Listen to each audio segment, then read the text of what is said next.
Assalamu alaikum everyone. Today we will see the tensile test of mild steel. So in the tensile test, we actually measure how the material fracture in which load. Okay, the load is applied axially to the metal specimen. So if we see the metal figure, here we can see this is the metal that is tested for tensile test. So this portion and this portion are fixed in the UTM, I mean universal testing machine. Then the loading is applied axially. This portion is called axially. So in this part here the tensile force is applied. In this part tensile force is applied by the UTM, and when the load is increased gradually at a fixed time, okay, according to the material behavior, it will start necking. Necking means the portion in which the material goes, the materials goes in decrease in this diameter. That portion is called the necking. Okay, so the necking will happen, and finally, at a time, it will rupture. So we will find a figure like this, and we will describe it later. Okay, so in tensile test, we have to know several terms and why we do this tensile test, why it is essential for construction or for any machinery works. Okay, so we will gradually learn by this test. So what are the objectives that tensile test of mild steel? To perform the tensile test of mild steel, the first objective is to to determine the tensile stress of a mild steel. That is the first objective. The second one is to observe the tensile strength of different steel grade. We know there are different types of steel, like depending on the portion, the various portion of carbon in a metal, it can be classified into different steel. Okay, cast iron, mild steel, okay, brass, aluminum. There are different kinds of steel. So depending on the, here we can see there are different types of steel. This is stainless steel. Okay, this is nickel. This is stainless steel. This is nickel alloy. This is structural steel. So there are different types of steel depending of carbon ratio among them. So we will test the mild steel in this experiment. So the second objective is to observe the tensile strength of different steel grade. If we use different types of steel grade, we can observe how much ultimate strength they can take. Okay, according to them, we will classify it. We will classify the steel grades. I mean, if he can take a 60 KSI ultimate strength, then the steel will term as 60 grade steel. If he can take 80 KSI ultimate strength, then the steel will be denoted as 80 grade steel, like that. So we will classify it into different steel grade. Third, to study the failure pattern of different steel grade. How the steels are giving the failure, we have to visualize carefully. Okay, the failure means we already have known from the previous experiments. They fail like cup and cone, incomplete cup and cone. Okay, so by observing this failure pattern, we can easily classify it. Is it ductile or is it brittle? So we have to observe the failure pattern.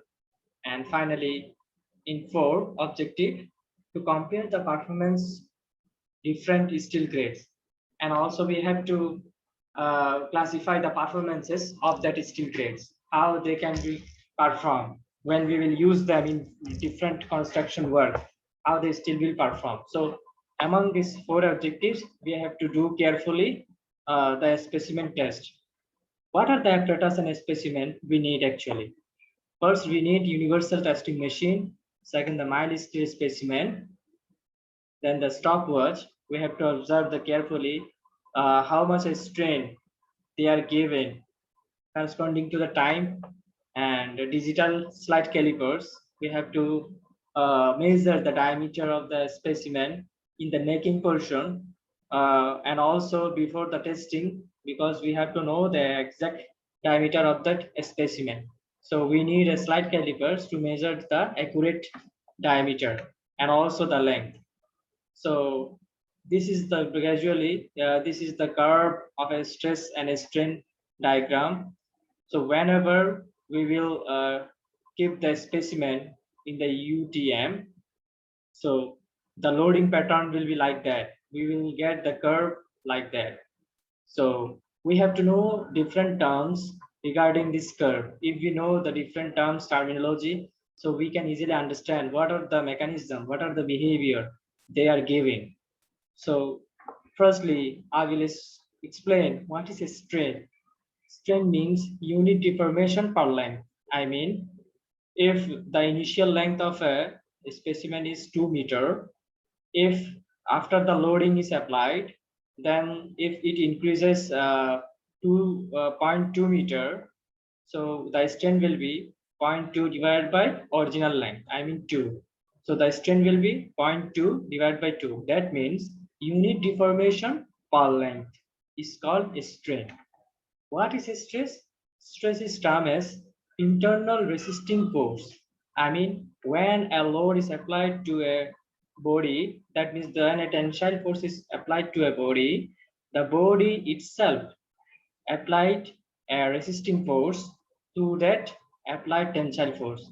So the internal resisting force per unit area, internal resisting force per unit area is termed as stress. So we have known the strain and we have known the stress. Now we will know what is elastic, what is plastic behavior, what is elasticity, okay, what is plasticity, this term. So whenever the loading is applied to a specimen in UTM, we see the specimen is gradually is increasing its length. I mean, it is we are getting some strain. Okay, so the loading is applied, we are getting a strain. The loading is further applied, we are getting another strain. The loading is applied, okay, we are getting another strain. So by the increase of this strain, we can see the stress is also proportional. So we are getting a curve like that. This curve indicate that the strain and stress is proportional. This curve is indicating like that. That means if we unload the load, okay, if we unload the material from the UTM, then the material will go its original shape. That means this term is called elastic. This region is called elastic. Okay. So this term, this region is termed as elastic region, as the materials is behaving proportional stress and strain. Okay. So this term is called, this region is called elastic region, and after behaving elastically, that material will behave like plastic. Okay. That means when we will unload the material, the specimen, it won't regain its original shape. It will deform permanently. So this region is called plastic region. So we are getting a proportional curve like this from 0 to a. This behavior is also called as elasticity. Okay, this behavior is also called as elasticity. That means in elasticity we get stress and strain proportional. The scientist who he explained this term so easily. Okay, within the elastic limit, the stress and strain is proportional to each other. So we got the elasticity, and this this point is termed as proportional limit. Okay. So after this point A, the material will not behave proportional. So this is the highest point. That means the material will behave proportional to each other. So this point A is termed as proportional limit. Then we will get the yield point. Okay, that is from B, it's behaving differently. So this is the yield point. That means this point is also termed as yield stress. If we find the value from the y-axis, this term is called yield stress. And this C point denotes the upper yield point, and this D point denotes the lower yield point. Okay, so now we are increasing the stress. I mean, we are increasing the load. Then the material is gaining its strain. then thus we are getting some strain, corresponding to loading. Then finally, in this point, we are getting the highest stress. We are getting the highest stress that the material undergoes. Okay, so this point denotes the material can take highest this point of stress by itself, and after that the material is losing its stress, stress by the increase of its strain.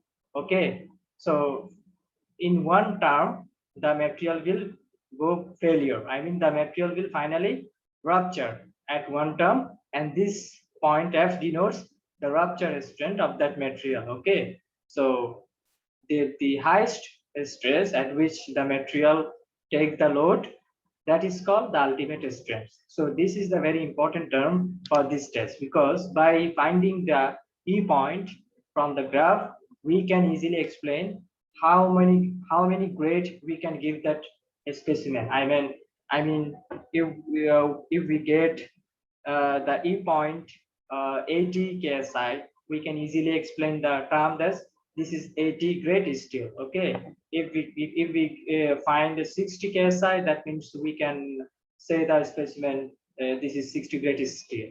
So the E term is the highest stress that the material can take. Okay, after that it will lose the stress by its increasing strain. Okay, then finally at F point it will go the final deformation. I mean it will rupture permanently.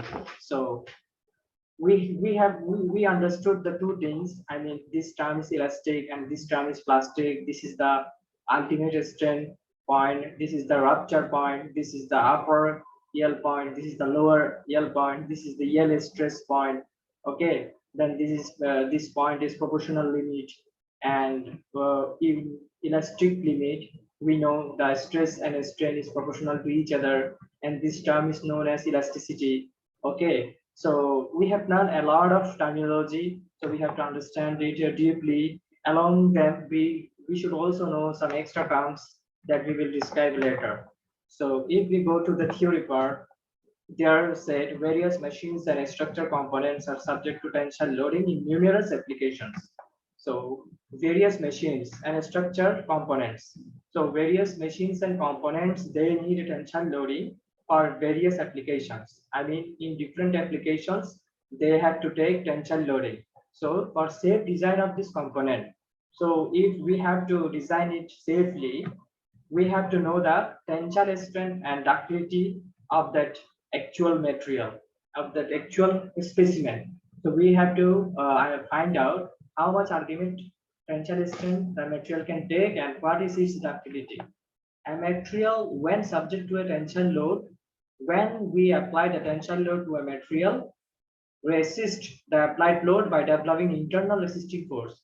I explained when I explained the term stress.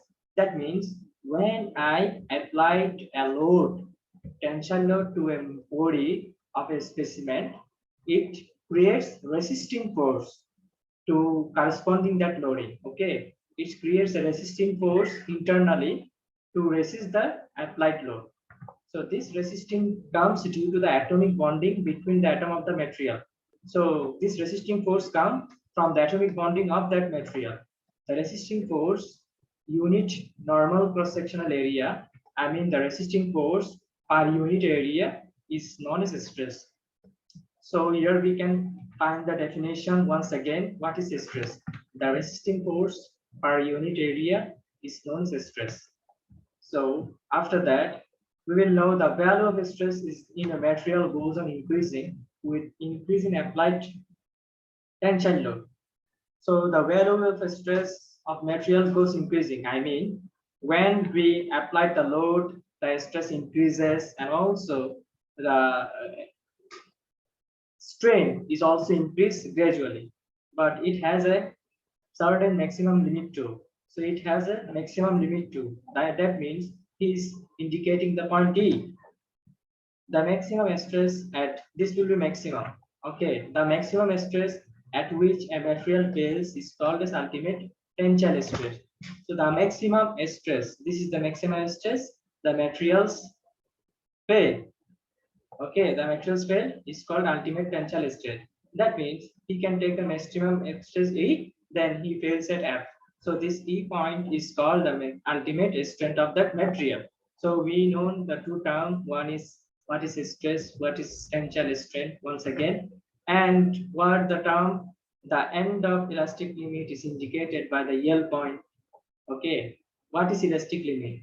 Okay, the end of elastic limit is indicated by the L point. So elastic limit, that means we find this portion from 0 to B or 0 to A, this portion is elastic limit. So after the P point, the material behave differently. So this P point is called L point or L stress. So here we once again know what is yield stress or yield point. This can be seen during the experiment I explained later in the procedure with increase in loading beyond elastic limit. Okay, so in the experiment, we will also know what is elastic limit, what is the cross-sectional area, and how it is decreasing, and finally reduces to minimum value when the specimen breaks. So when the loading is going on, the specimen is increasing its diameter in a certain point. So the cross-sectional area is also decreasing at that point. Okay, and finally it breaks down on that section. Some typical mechanical properties of mild steel are follows. So we have to remember these points whenever we are asked. We have to mention what are the limit. I mean, we have to know what is the proportional limit for high stronger specimen. Uh, the stronger specimen, it had the proportional limit of 60 to 60, sorry, 30 to 65 ksi. That means this limit can be proportional limit. This limit can be 30 to 65 ksi. Okay, so depending on the material, it gives this limit. What is yield strength? Yield strength means it is also from 35 to 75 ksi. Okay, for a stronger specimen. So yield stress means this B portion, and proportional limit means from this A portion. So the B point can be 35 to 75 ksi. What is ultimate strength? It may be from 60 to 100 ksi for large, stronger specimen. So this E point can be from 60 to 100 ksi. Okay, so these are the values, and the modulus of elasticity can be 21,000 from the 30,000 ksi. Okay, and the Poisson ratio can be 0.2 to 0.3 ksi. The Poisson ratio, we already know the what is Poisson ratio. The Poisson ratio is lateral strain by axial strain. Okay, we already known from the previous experiment. What is Poisson's ratio? Lateral strains by axial strains. I mean, how much it decreases partially. I mean, from this horizontal side, and how much it's increasing, how much is decreasing its length longitudinally. These two increases portion ratio is termed as Poisson ratio. Okay, so lateral strain by axial strain is termed as Poisson ratio. So the Poisson ratio limit is 0.2 to 0.3 ksi. What is modulus of resilience? Here we can know the another term. This is also kind of elasticity. That means this is in this term we know the stress. In terms of elasticity, we know stress is proportional to strain. But in terms of resilience, we have to define that the stress is proportional to strain, but within the shearing stress. So the resilience is termed for the only shearing stress. Okay. So within the shearing stress, the stress is proportional to strain. That is modulus of resilience. So the limit is 0.02 to 0.07. So here's another term, that is toughness. What is the toughness? The toughness is the energy up to which it fails. Okay. I mean, these materials need this kind of energy, this portion of energy to fail. So that is called the toughness. So this is the amount of toughness is modulus of toughness is 7 to 15 ksi. What is ductility? Ductility means the more the material behaves ductility, the more it has much stiffer. So the more the stiffer, the more the ductility of a material. So we will choose the material which has a very high ductility. Okay. So the brittle materials will fail in this portion. That will not have a curve like that. So the materials is ductile. We are having a curve like this. So ductility is 7 to 35%, and the reduction area. So after the experiment, the specimen will reduce its area to 20 to 60%. Okay. So after this, we will. This is a basically a tensile test for mild steel in a lab.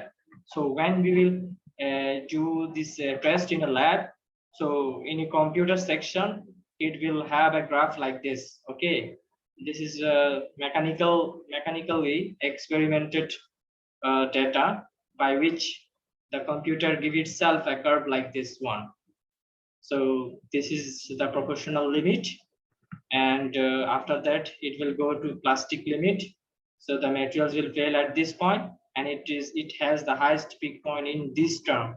So its ultimate strength, we can say it's around 100 ksi. Okay. So there is also another graph which denoting this is the proportional limit, this is the yield point. Okay, then this is the ultimate strength point, this is the breaking point. So how the materials is behaving, we can see corresponding to this graph.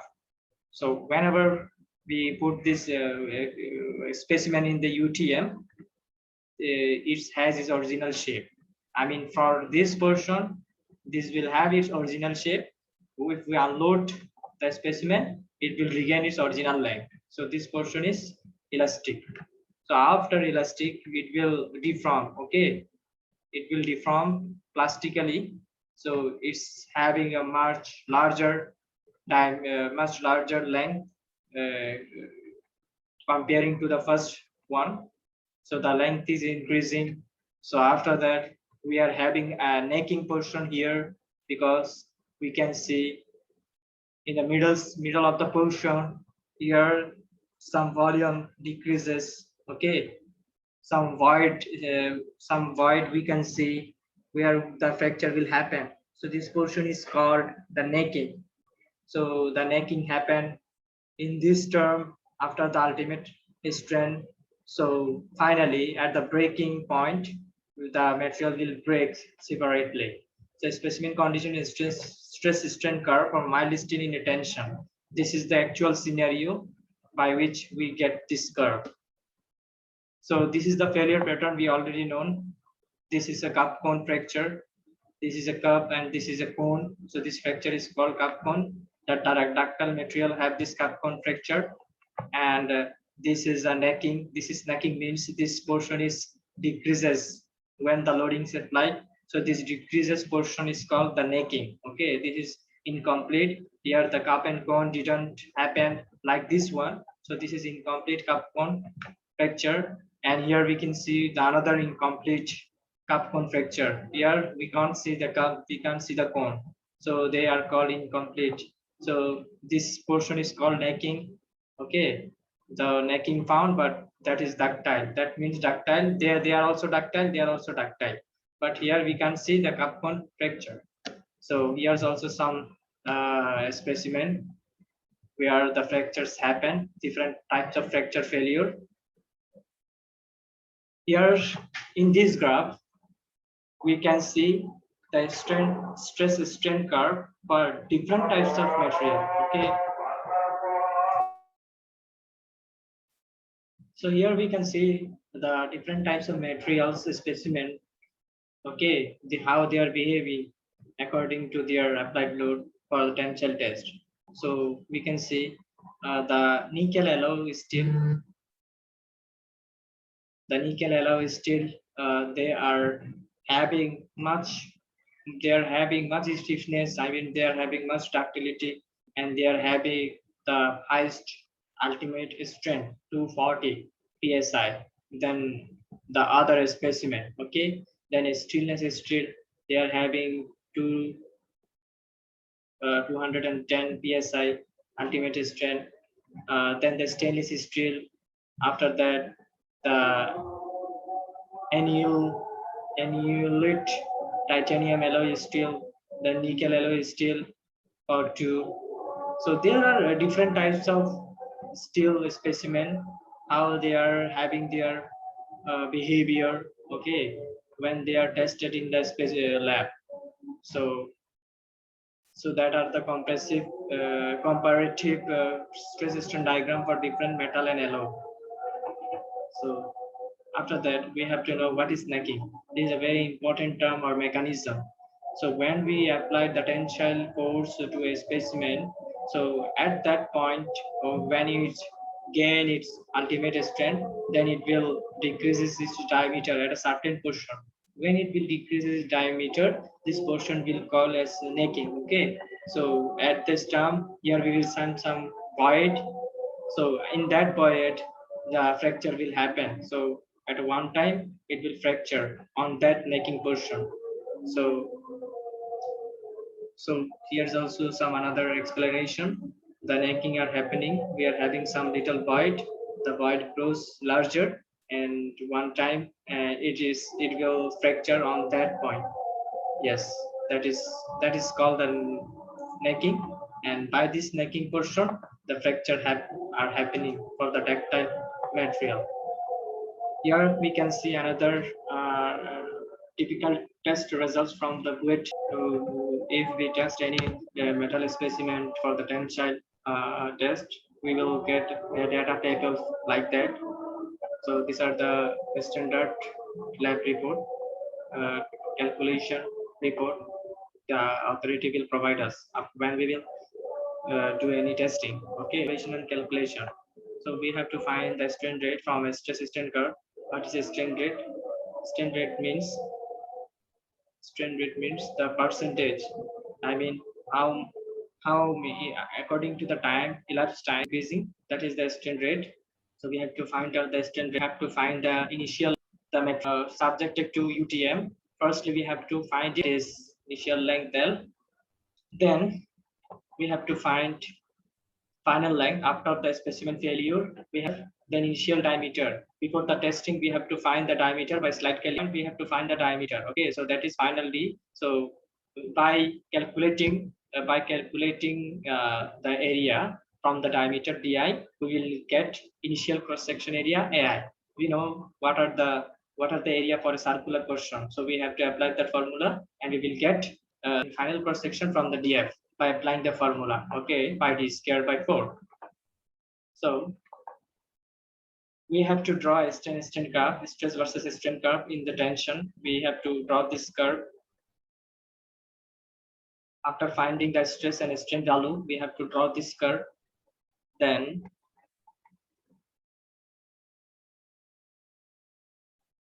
we have to find out the modulus of elasticity. So within the proportional limit, the stress is proportional to strain. So we have to find the modulus of elasticity. So we have to, we can easily understand.